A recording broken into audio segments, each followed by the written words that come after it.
Hey, what's up, guys? I just used this double-sided adhesive tape here to stick this light on the wall in my son's closet. I don't want to put holes in the wall or anything, and I wanted the option to be able to move it later if I wanted to without damaging the paint. So I did some research and found this stuff should be able to release from the wall without damaging the paint. So I'm going to go ahead and take this light down so you can see and I can see if it will let me remove it without causing damage to the paint.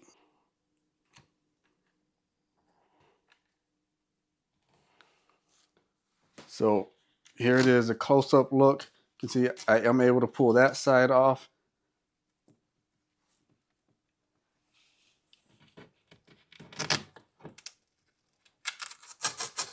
The stuff should just stretch and release. All right, so there it is. You can see it did come off without damaging the wall.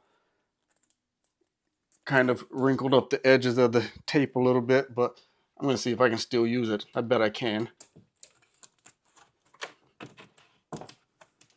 So you can see it's stuck back up there. I just used the same piece of tape that I used to pull it off, so didn't even have to cut any new ones.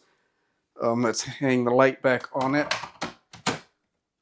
Still strong enough to hold it. So yeah, definitely I'm happy with this stuff. It pulled right off. It did take a little bit of pulling on both sides of it to get it to stretch, but I probably could have did it a little slower and might have worked a little easier. But anyway, I used it, it stretched, light popped off, and it was still strong enough to put the light back up. So it's perfect.